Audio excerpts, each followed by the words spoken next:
What's up, guys? It's your boy Hokage Puya here, and SDFC, San Diego FC, finally lose the first game ever in MLS history in their first season ever. Went 4 games undefeated in the beginning of the season. They take their first L away from home, 2-1 to Austin FC, and we deserve to lose, guys. I'm going to tell you right now, SDFC fans, MLS fans, San Diego FC deserved to lose today. A big lesson was taught to the team about this defense. A big lesson was taught to Ricky Varas about the weakness of the San Diego FC defense when it comes to trying to play this imposing high line possession-based football. We were exposed today by Austin FC. We were 1,000% exposed, and this is good. Getting exposed isn't bad, especially so early into the season for the first season ever. It's okay because we're playing good football or soccer. I have to remember to say soccer for these videos. We're playing good soccer. The idea is good. I agree with the philosophy that the Coach Varas is trying to implement at this football club. I 1,000% agree with it. It's my favorite way of playing football. It's good. But what you need to realize, and I said this in my other post-match reactions, guys, don't think everything's going to go to plan. Don't think we're not going to be troubled. Don't think that. Don't be naive. And I'm sure many people understood that. I'm sure many people don't expect SDFC to be perfect. But what I did say is let's wait and see till this SDFC defense makes a stupid mistake. Let's wait and see until they're exposed one game and see how they react. Now, last game against Columbus Crew at home, we were exposed in the beginning of the game. Quick goal by Columbus Crew. They started the game off great, but we came back. We made the adjustments, and they showed that, yes, the defense may have troubles, but we're going to stay composed. We're going to keep and stick to the game plan, and we're going to impose our will on the opposition. And they eventually did that against Columbus Crew and probably should have left that game winners. This time against Austin FC, beginning of the game, awful. I mean, I don't know what was going on. And by the way, let me just pull up I keep forgetting. I record videos and I have things to pull up on the screen and I forget to pull them up. We start the game off trash. I mean, awful. Oh, I don't know what the defense is doing there. Big open gaps in the back four. Big open gaps. If you just want to go show you guys what our starting lineup was, hopefully my face isn't in the way. It is. My big fat face is in the way. And let me just get out of the way. These were the starting 11s for both teams. In the back today, obviously, you have to keep in mind that guys like Anibal Godoy and Paddy McNair are away to international duty, so they couldn't be here. So today in the back, alongside McVeigh, was the young number 25, Pilcher. He didn't have that great of a game. Bombino started again at left back. I don't know why.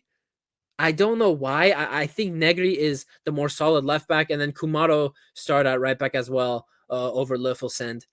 I'm not sure why we're doing this fullback switch all of a sudden. I'm not sure because Negri and Löffelsend were great in the first games. I don't know why we're experimenting with the fullbacks. Keep the defense the same. If you guys don't understand soccer, if you don't understand this game, your back four isn't necessarily, your defense isn't necessarily the part of the field you want to tamper with the most. If it ain't broke, don't fix it. And that applies the most to the defense. So not sure what Ricky Varas is doing there, but fine. But yes, that defense in the beginning of the game, absolutely exposed. Big gaps between Pilcher and McVeigh. It is what it is. Midfield today started with De La Torre, Sverskov, and Alvarado this time. And then our front three was Thomas Angel, Valakari, and Andres Dreyer. Now let's scroll back up to the scoreline. Stats don't mean anything.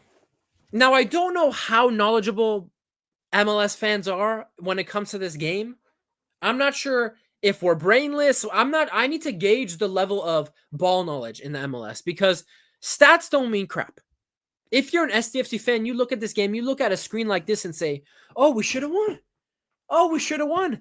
Austin FC's, you look at the momentum graph. Austin FC's goals were completely against the run of play. This and that. They only had 24% possession.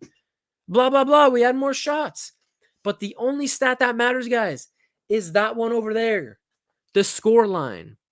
The score line. And for SDFC today, first, the defense again was exposed. On the counterattack, too big. The gaps were too big.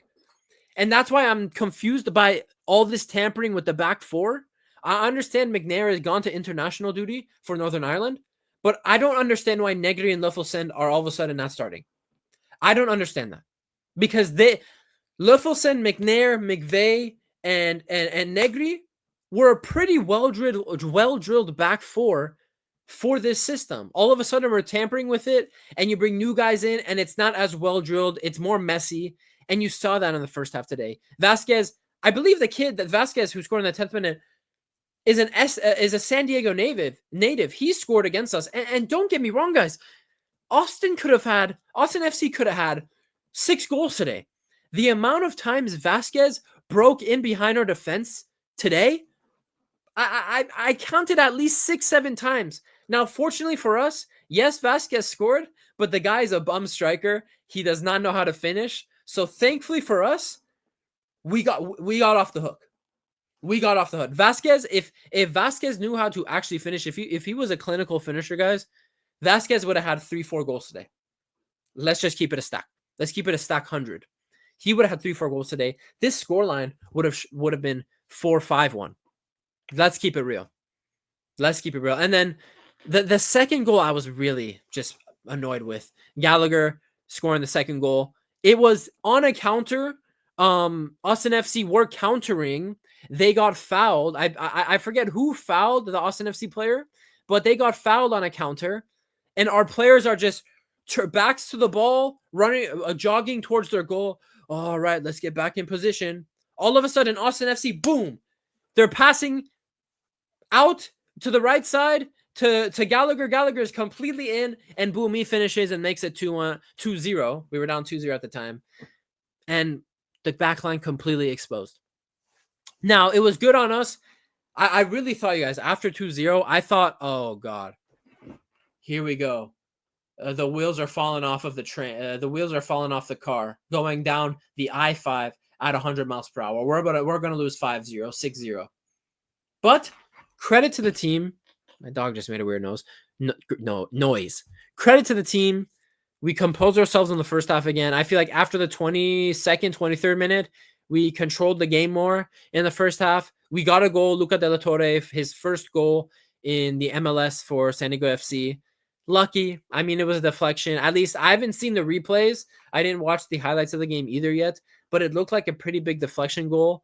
But I felt it was deserved. For the work we did at the end of the first half, I felt that goal was deserved. So 2-1 going into halftime, a little flattering for SDFC because Austin FC did have multiple chances. Oh my God. I just mini barfed.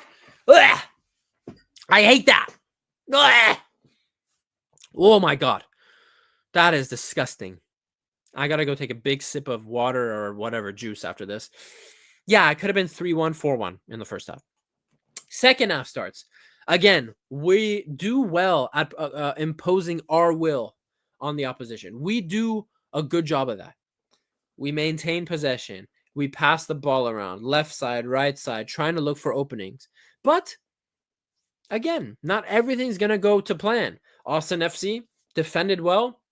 They put guys behind the ball, 7-8 guys defending in their own box and trying to counter us. And again, in the second half, Austin FC had 3 great chances to counter and score against us and get another 2-3 goals. But again, I think 2 of those chances fell to Vasquez, and he just was not a clinical finisher today. I'm not joking when I say he could have had 3 or 4 goals. Like, he should come away from this game, although Austin FC won and they got the 3 points, he should come away from this game frustrated with himself because he really missed out on a huge goals haul, and he really missed out on making this game a lot easier for Austin FC. My Wi-Fi bar is down to 1. So if I'm breaking out and I'm sounding like shit, I'm sorry.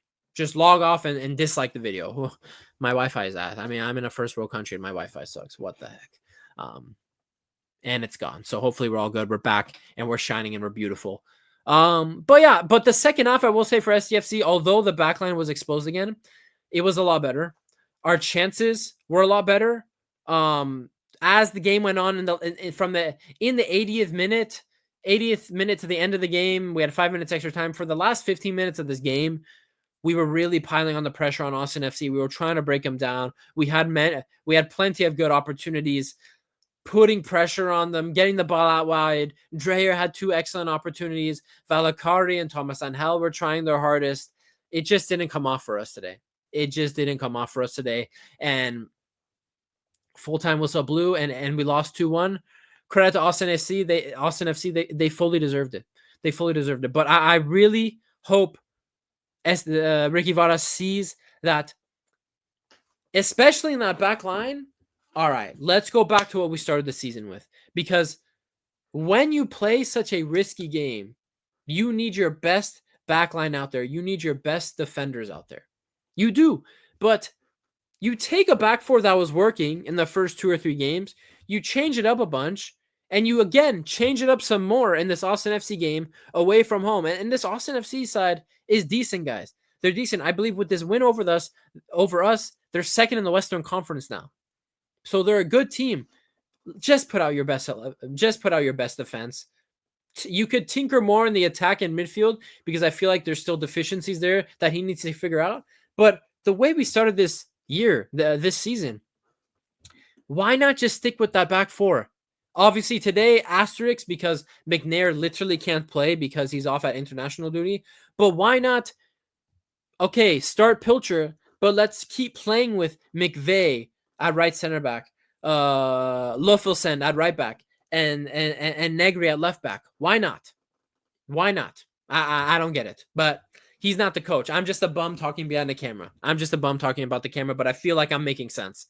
Why switch up the defense that was working with this kind of system we're trying to play at this club? I don't know, but it is what it is. Dreyer had his moments today. He wasn't really firing off. We need Chucky back. We need to get Chucky back in this team. We need more speed in the attack. I thought Valakari was decent today. I thought Thomas Angel was a little underwhelming. And then good job to Luca de la Torre for getting his first goal and then less for us. And we were never gonna go undefeated in the season. It's the first loss in our club's history in the MLS. Let's hope to rebound. In the next game. Ricky Varas, again, bro, please just play that best back line. You don't need to tinker with it or everything. The original back four we were playing with at the beginning of the season seemed well adapted and well drilled for this high line and possession-based football, soccer you want to play. So let's just go back to that, play the strong defense, and then let the guys in midfield and attack do their thing in the next game away, because the next game is away, and then we'll have 2 back-to-back home games, which I'm going to miss because, guys, I'm going to Europe in 2 days. So hopefully I don't die in a plane crash and I could come back here and go to more SDFC games and talk about SDFC behind a camera in my room like a bum. Whatever. So, SDFC deserved to lose. Austin, congrats. Good win. And we move. Ricky Varas. Keep it simple, brother. Don't overthink it. You're not Pep Guardiola. Don't overthink it. Just play the best defense and let the midfield and attack do their thing. It's been your boy Hokage Puya. I'll see you guys in the next one. Peace.